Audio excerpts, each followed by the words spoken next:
I got how long do we have till after 6, right? That didn't go over so well. Good morning. You look beautiful, even though I can't see you. Can you turn up the lights just a little bit? All right, because I want to see. Oh, there you go. There you go. So I do actually have a lot to cover, okay? These are the folders I have for each and every one of you. And when I look at these folders, I think of you and I think of me, because in these folders is a representative of you, your life, all the things that you've gone through. And so when I look at this, I recognize that I can't actually change, fix, or improve you, because there's nothing here to change, fix, or improve. So let me ask you a question. When I say that, what comes to mind? Are you thinking now, what is she talking about? Why do you think I come here to the center? Aren't I supposed to be changed and fixed and improved? No, because there's nothing there to change, fix, or improve. So if you've had a similar thought to that, put your finger on your head and say, okay. So there are a few of you here, okay? So I'm going to make a bold statement. Here it is. The very thought, the very idea, the very contemplation that you are here to change or to fix or to improve yourself or anybody is actually the problem itself. Does that make sense? The very thought that you're here to change, fix, or improve anybody, yourself, me, anybody, that is the problem. And why do I say that? Now, stay with me, okay, because some of you are tuning out, okay? You know, I do a lot of coaching and a lot of couples counseling, and actually I've been married for 43 years, so I've got proof. That, you know, I'm gonna let you in on a secret. It's a subtle, very subtle conversation that you have when you talk about, when someone sits in front of me and says, I need help, I need to change, I need to fix, okay? And the subtle conversation is that there is really nothing to fix or change, okay? So each of us are here to be trained on how to pray, to meditate, to treat. And then we get all that, and then we walk out the door. And the second we walk out the door, we're blaming, we're judging, right? We're talking about somebody, we're thinking about somebody, and forgetting that we are here to recognize everyone, including yourself, your spiritual magnificence. So let me tell you a story. Years ago, in my other life, I used to have a child care center. It was in the 1980s. It was in California, San Diego to be exact. And I actually had a degree in microbiology, so that had nothing to do with children. But I had decided, since they wouldn't let me work part-time so that I could take care of my two children, my young children, at the time, that I'm quitting, okay? And I'm going to open this daycare. And actually, when I opened the daycare, I loved it. I loved having the children there, and I loved playing with them. And I would get up at 5 o'clock in the morning, and I would get myself together just like I was getting ready to leave for work. And I'd be ready at 6 o'clock. Breakfast would be made. The house would be smelling good. I'd look out the window, and I'd see the parents. We kind of had a long driveway, and they'd be getting little Johnny or little Sue. Sue's not here, right? Out of the car, and they would say, I would watch them, and they would be, this tug of war, and they would be yelling, and the little Johnny would be crying, and I'm like, oh my God. And then they finally get to the front door. I open the door, I'm smiling. Little Johnny says, "Hi, Avon." And little Johnny's whole countenance just changed. I'd bring him in, he'd sit down, we'd have a hug, and the day was wonderful. So the parents kind of got wondering about this, like, what are you doing? Like, why are they doing that to you? Why am I having so much trouble? Well, very simple, I said to them. You have on your mind. You got to get to work. You got to get to your cubicle. Little Johnny doesn't want to get up at 4, 5, 6 o'clock in the morning. You're tugging him out of bed. You got to eat. You got to get your stuff together. We got to go. I got to be there. I got to get you to daycare. So you are frustrated and anxious. And so now little Johnny's frustrated and anxious, right? You can't wait to get to the driveway to get little Johnny out so you can go to your cubicle and get your work done. But when I'm there, all I've been thinking about is beautiful little Johnny, how much fun we're going to have. And so my ideas, my thoughts about little Johnny are quite different than yours. So little Johnny feels that, okay? So it's a domino effect. What I am thinking about him has an effect on how he's behaving, okay? So we forget how powerful we are. We can't stop broadcasting and emitting and giving out the energy into the world of what's going on in our thoughts, okay? We can't stop it. It's like a river flowing. It's like electricity going through a wire. There's nothing we can do about it. So the fact that we can't do anything about it, we have to be extra conscious of what we're thinking and what we're saying, what we're thinking. So if you find that you're still kind of being knocked off your center by things that are going on in your life, don't worry. By the time you leave here, I'm going to give you my special tool to help you, okay? This teaching, this philosophy by our founder, Ernest Holmes, taught me to slow down and to rethink. Because believe me, as I was learning this back in the 80s, and I was so excited because something told me, they told me that I could change my life and things would be better, and I was reading and studying, but I wasn't actually doing. And so my life was still playing havoc, in my finances, my relationship, even my health, okay? Till finally I recognized, you know what, I'm going to have to stop studying. I actually have to experiment with this.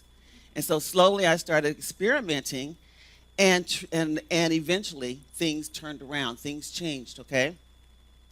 So because the divine just keeps nudging me and pushing me in the right direction. So I've done a lot of research because I'm a scientist. Remember I said I was a microbiologist, so I kind of get into that kind of stuff, but I'm not going to give you any heavy stuff here. And I recognize that the whole idea about change to fix or improve is erroneous. The only thing that we need to do is to have something to be realized. So what is it that we need to realize? Ernest Holmes, the founder of this philosophy of some of you that are fairly new, called the science of mind, says exactly this. He says, the individual's thinking in his mind causes it to impersonate itself through him at the level of his belief. It is by law a reflection that takes place, a response that corresponds as a reflection in a mirror. This is known as the reciprocal action between the individual and the universal. So think about that. Think about your thought is actually going out there into the atmosphere and impersonating itself, right? That is you creating your world. It's going out to impersonate itself. There was an experiment done some years ago by this famous Japanese doctor. His name was Masaru Emoto. Some of you may have heard of this before. It's called Messages in Water. Raise your hand if you've heard of that story before. So a lot of you have, and some of you haven't. But it's so interesting because, I get real hyped up about this kind of stuff, right? So what he did is he took glasses, take 2 glasses of water. Imagine these 2 glasses of water. And he taped on the water a word. So the word was either a positive word or a negative word. So he would tape, like on the glass, the word love. I love you. Or, peace or harmony. Okay, so he'd put that on the glass. And then he'd put on the other glass something negative, like, I hate you, or I'll kill you, or something really ugly like that. And then he would freeze them. And after he froze them, he would take it out, and with an electron high-powered microscope, he would slice it off, and he would put it under the microscope, and he would look at it. And the result was this. The crystals that were formed from the glass that had the I love you on it actually looked like this symmetrical snowflake. It was beautiful. It looked like you couldn't even imagine that it could form anything so beautiful. But the glass that had the I hate you or I'll kill you on it didn't even have a shape. It looked like mud, like a drop of mud. Somebody had dropped mud on it. So in recognizing that, what does that say for us? Did you know that you're mostly made of water? Did you know that? According to H. Mitchell, who wrote in this Journal of Biological Chemistry, our brain and our heart are composed of 73% water. Our lungs are about 83% water. The skin is about 64% water, and our kidneys are 79%, and even the bones are a watery 31%. So let me ask you this. If we're 60, 70, 80% water, what are the ideas, the thoughts, the things that we are saying? What is it doing to us? How is it affecting us? Okay? So what does this look like day to day? Well, I'll give you a story about one of my other lives. I've had a lot of different careers, okay? This is the last one, I promise. But there was a time when I was a facilitator for a company, and I was a consultant, and they would send me places to do facilitation around leadership and management and those kinds of things. And so I was fortunate enough to be chosen to be one of the candidates to try out for this position at this company in Indianapolis in order to see if they wanted to use me and a couple of other people to roll out this training. And so I felt pretty good about it because there was a lot of facilitators that they picked me and a few other people, a handful of people, to go try out because they were going to end up picking 3 people to do this. So I felt really good. So I was all excited, and I had this time to prepare, and I'm just totally creative, okay? So when I had this time to prepare, I just went overboard, just creating this wonderful training. And so as it goes, I would usually arrive at the city the day before so I can kind of get acclimated and see what I need to do. And I had the opportunity to actually go to the company to kind of meet the people, see the layout. And I actually came in on a time when one of the staff members, because they were short of staff, was actually rolling out some of this training that they were needing to be done. So I met everybody, and everybody was all warm and fuzzy, and I sat down, and I observed this staff member delivering this training for this group of people. And in my mind, I'm thinking, she's not even doing that. And she could do that better. And she didn't ask that question. I was literally judging and talking about her in my mind. Nobody else heard this but me, right? And so then my turn came. The next day I came, I had all my things together, my props and all that. And I delivered this amazing training. And I know it was amazing because they said it was amazing, and I got high scores from the people. And then the judges, they had about 6 judges that were sitting at this table in the back of the room, and they said, Avon, would you step outside so we can, tally up our scores? I'm like, great, okay. So I step outside, and then they bring me back in, and they say, okay, we're going to let everybody know in about 2 or 3 days, you'll know whether or not you are the ones that get selected. So I'm feeling good, right? So I get ready. I have my luggage and stuff because I'm now on the way to the airport. So I get my luggage, I go outside, I kind of flag down a cab, and right behind me comes one of the judges. She comes and she says, Avon, can I grab the cab with you because I'm on the way to the airport too? I'm like, sure, come on. And she sat down, she said, Avon, we loved your presentation. We loved what you did. And I'm like, oh, feeling good, And she said, but one problem, you didn't get it. I'm like, oh, really? She said, yeah, everybody really liked you and they gave you high scores. But there was one lady in there that refused to give it a go. And guess who that was? is the one that I was talking about, that I was having these thoughts about. You know, we forget that we broadcast and we emit everything constantly. And so I went home. Of course, I was disappointed, but I had been in the teaching long enough to recognize you did that. I did that. I took complete responsibility. There's not a thought that you can think or an idea that you can have that does not affect your world because you are creating it. So, let me get these folders here. Okay, so as I'm thinking about you, let's see, I have a folder for Dale.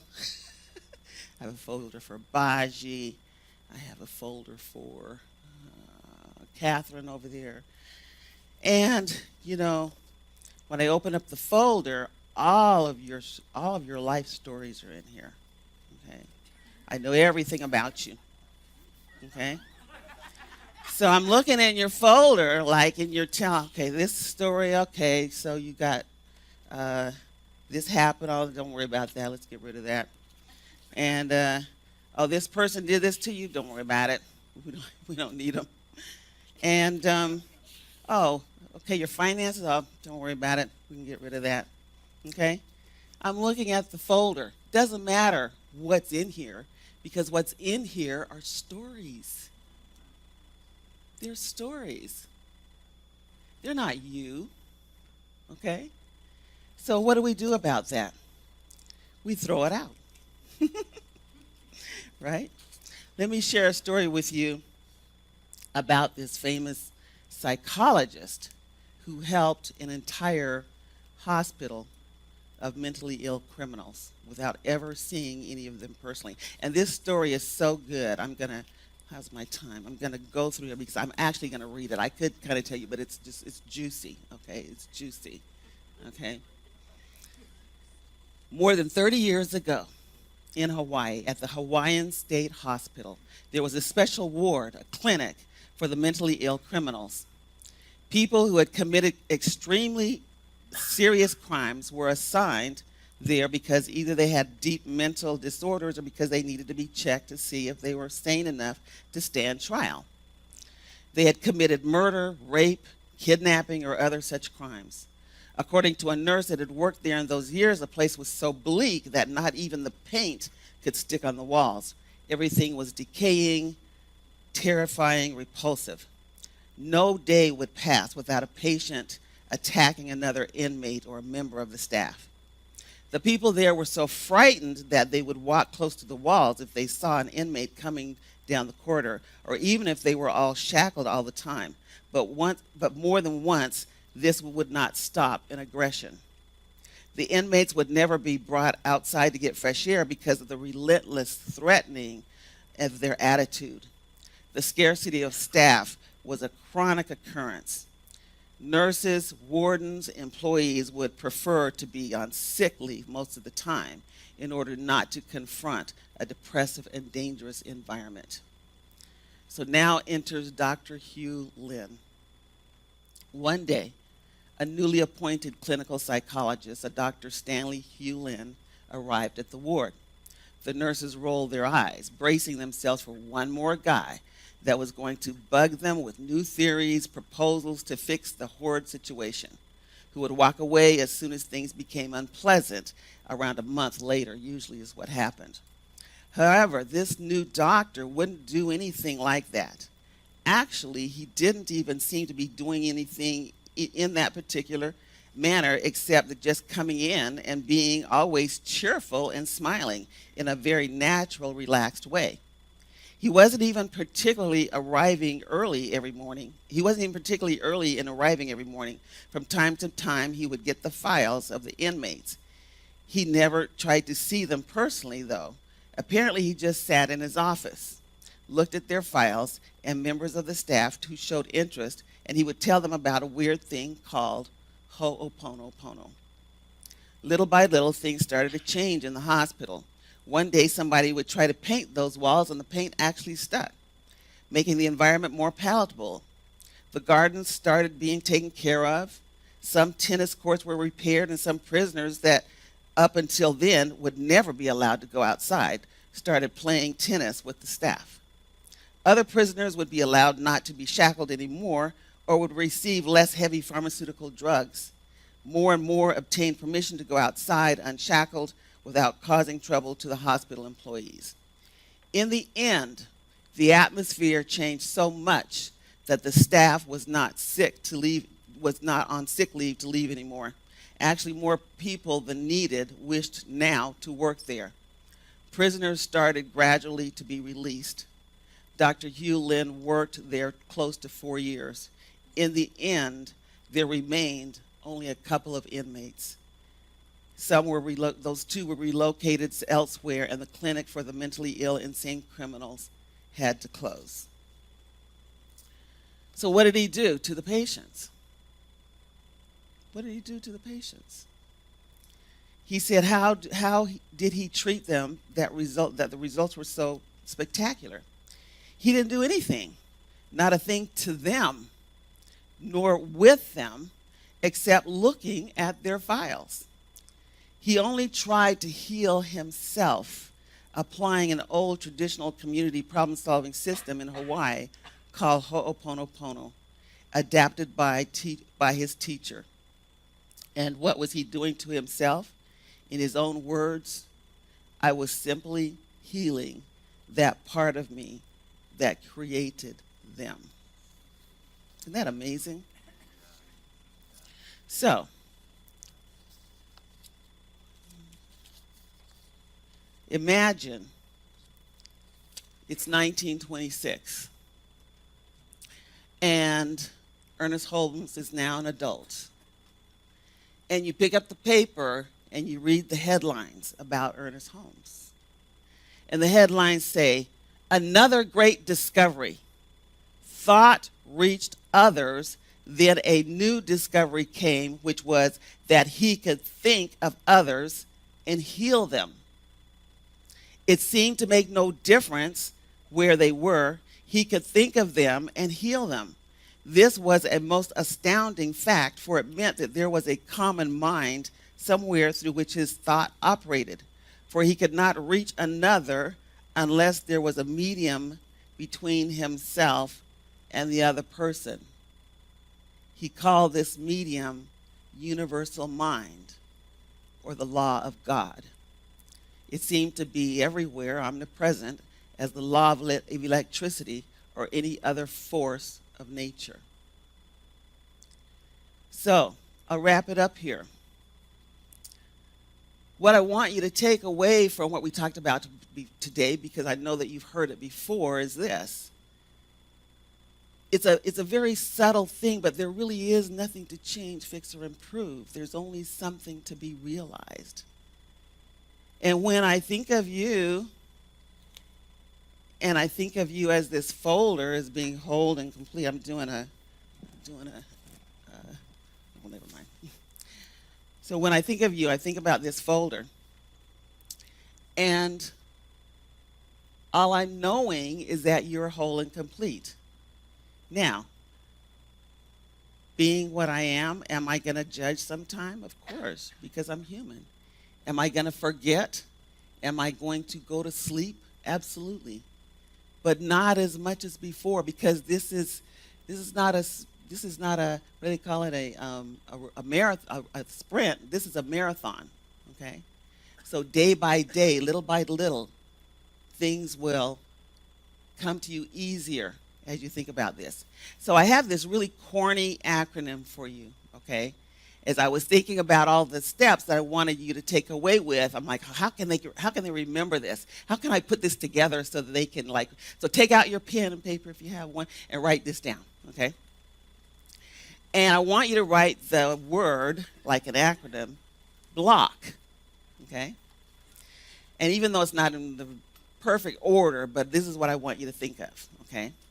So B-L-O-C-K, okay?